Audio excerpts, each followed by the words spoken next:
the last 25 years, Pakistan's banking industry has made significant strides, but important questions remain. Are profitability and growth the only indicators of success? Or should we consider other measures of competitiveness and contributions to national development?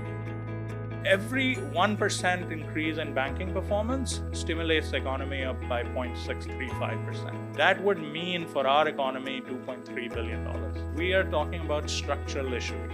We're talking about systemic issues that ails Pakistan.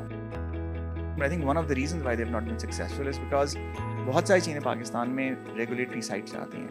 हमारे बहुत सारे दोस्त और हैं यहाँ पे हमसे ये कहते हैं कि innovation in Pakistan has essentially come not from the banking sector but from the regulator. But the banking sector has not been able to innovate and does not have the mandate to innovate. But maybe it's time to revisit that mindset.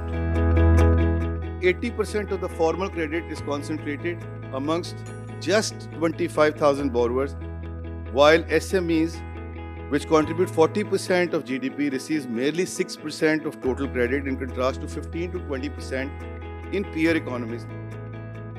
So if you ask me what stops the banks from lending to the private sector, it really is that the risk-reward framework is no longer making sense for them. It makes sense to end up in government securities. It makes sense to lend to the sovereign at these times.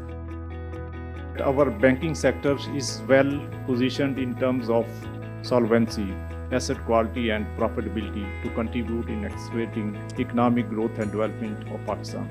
By embracing technology and fostering innovation, while remaining focused on governance and risk management, we can enhance capacity and resilience of our banking sector to serve all segments of the economy.